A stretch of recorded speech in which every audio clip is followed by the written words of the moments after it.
अभी हम लोग बात करेंगे ईडब्ल्यूएस 10% आरक्षण को लेकर। आप लोग का बहुत सारा प्रश्न आ रहा है कि क्या सर इसमें क्या मैटर क्या है, आखिर 10% जो आरक्षण की बात किया गया है, क्या ये जो अभी सीटेट होने वाली है क्या उसमें भी रिलैक्सेशन मिलने वाली है, या फिर ये किस चीज के ऊपर लागू होगी, इसी के ऊपर आज हम बात करेंगे।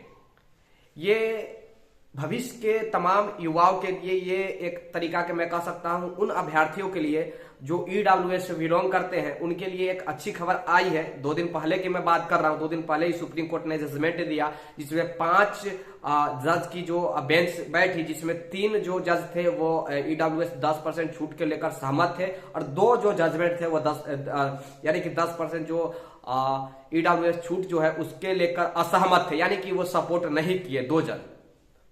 इसी के ऊपर आज हम बात करेंगे। इससे पहले हम बात कुछ करना चाहते हैं आप तमाम बिहार के युवाओं से, एक रिक्वेस्ट ही समझिएगा। कुछ यूट्यूबर साथी, मैं नहीं नाम किसी का नहीं लेना चाहता, बहुत सारे हैं बिहार में, मेरा वीडियो बिना मतलब के कट पेस्ट करके डाल रहे हैं। मैं ज्यादा तो कुछ उनको नहीं कहूंगा, बिना अनुमति के आप किसी का मत डालिए। आप कुछ थोड़ा बहुत कट पेस्ट करके गलत सलत दिखाते रहते हैं, जो कि ये अच्छा नहीं, अच्छी बात नहीं है।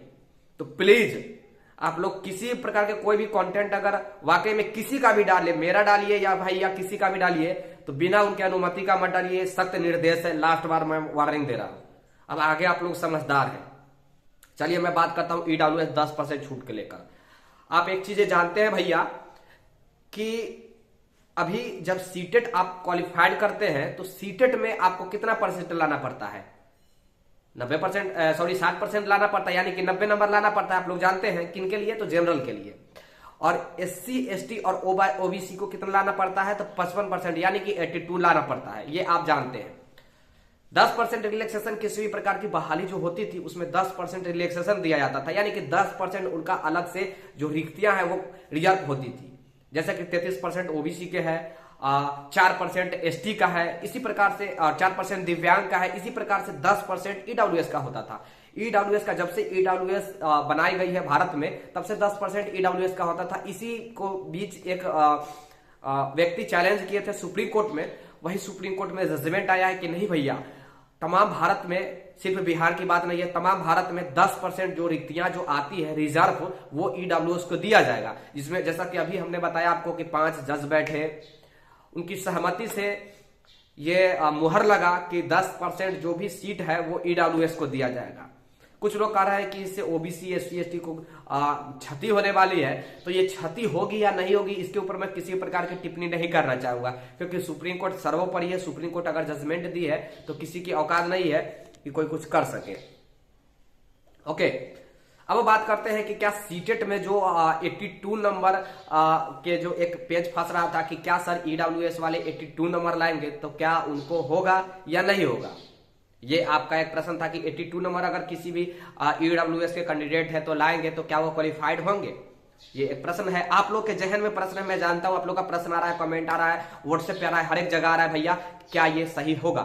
तो देखिए, ये सीटीईटी यानी कि शिक्षक पात्रता परीक्षा जो है, सेंट्रल टीचर एलिजिबिलिटी टेस्ट जो है, यानी कि केंद्रीय शिक्षक पात्रता परीक्षा, ये केंद्रीय शिक्षक पात्रता परीक्षा जो है ये एक पात्रता परीक्षा है, ना कि कॉम्पिटिटिव एग्जाम है। तो केवल कॉम्पिटिटिव एग्जाम में ही वो 10% रिलैक्सेशन देने की बात किया गया है। रिलैक्सेशन के मतलब मैं ये कह रहा हूं कि 10% उनका सीट रिजर्व आता है भैया, जानते हैं आप।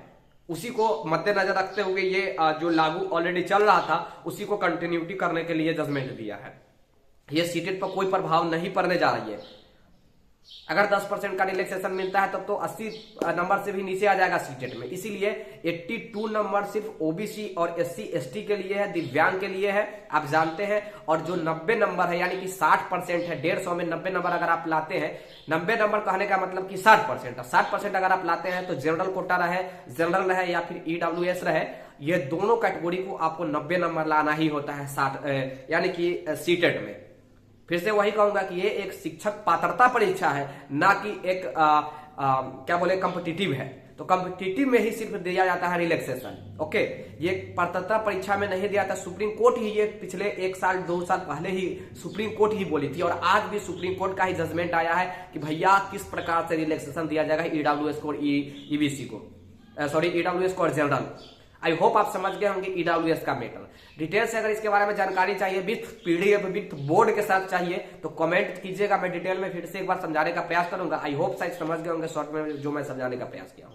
अब एक चीज बात और करते हैं भाई साहब कि आंदोलन को लेकर कुछ लोग कह रहे हैं कि जो गर्दनी बाग में आंदोलन हो रहा है समर्थन करना चाहिए या नहीं करना चाहिए।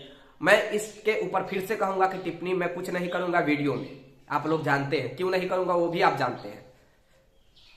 लगभग 10 लाख फॉर्म फिलअप सिर्फ बिहार से हुआ है, 10 लाख फॉर्म फिलअप सीटेट में सिर्फ बिहार से हुआ है। 10 लाख में नहीं भी क्वालिफाइड होंगे तो 50,000 स्टूडेंट श्योर है कि क्वालिफाइड हो रहे हैं, श्योर है। नहीं होंगे तो भी 50,000 क्वालिफाइड होंगे। ये आज तक की रिकॉर्ड है कि भैया आज तक बिहार में 10 लाख कभी भी फॉर्म फिलअप नहीं हुआ था सीटेट में। और इस बार गजब की बात है कि जो भी क्वालिफाइड हो चुके होंगे वो भी दे रहे हैं, देंगे सीटेट, और नए वाले तो देंगे, वो बात अलग है। इसलिए क्योंकि 60-40 का जो मैटर फंस रहा है। एक चीज मैं और आपको और कहना चाहूंगा कि 60-40 वाला जो मैटर है वो अभी तक श्योर नहीं है, मैं बार बार कहा हूं। और इसमें भी फिर से संशोधन हो रही है नियमावली में, आप जानते हैं, पूरा बिहार जानता है। मुझे हंसी लग रहा है शिक्षा विभाग के ऊपर कि कभी कुछ लीक कर देती है, उसके पीछे पूरा बिहार दौड़ जाता है कि 60-40 भैया हो रहा है तो 60-40 के हिसाब से हमें सीटेट में ज्यादा नंबर आएगा तभी हम मजा मार पाएंगे, नौकरियां हो पाएगी, अदरवाइज नहीं हो पाएगी। तो ये भूल है आपकी।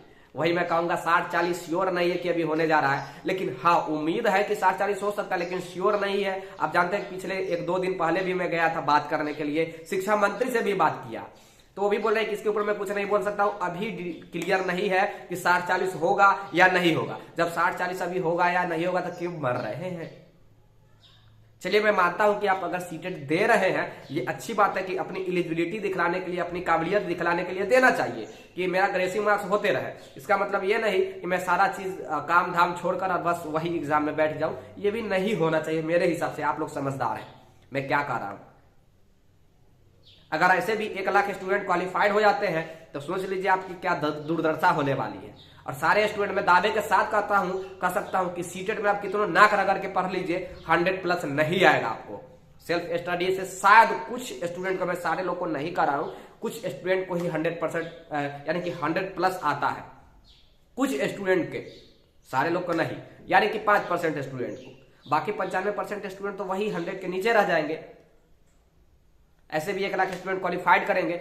ये बात भी ध्यान में रखिएगा कि जो ऑलरेडी क्वालिफाइड होकर रखे हुए हैं सीटेट, उन्हीं का मार्क्स फिर से ग्रेसिंग सबसे ज्यादा होता है। ये ध्यान में रखिएगा क्योंकि वो उनके पास एक्सपीरियंस होता है, वो 1 बार 2 बार 3 बार 4 बार ऑलरेडी क्वालिफाइड होते हैं। वो बिना पढ़े हुए भी 1 2 सेट अगर मार लेंगे तो वो जाकर इतना ला सकते हैं कि वो अच्छा ग्रेसिंग मार्क्स ला सकते हैं, 60%, 65%, 70% ला सकते हैं, 70% भी ला सकते हैं।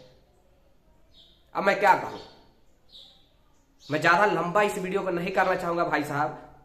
शायद आप समझ गए होंगे ईडब्ल्यूएस का मैटर, ये जो सीटेट का जो मैटर है वो भी समझ गए होंगे। बिहार में लगभग 10 लाख फॉर्म फिलअप हुआ है, 10 लाख फॉर्म फिलअप हुआ है। अब आप खुद सोचिए मैं क्या कहूं, 10 लाख आज तक की रिकॉर्ड है कि बिहार में इतना फॉर्म फिलअप नहीं हुआ था।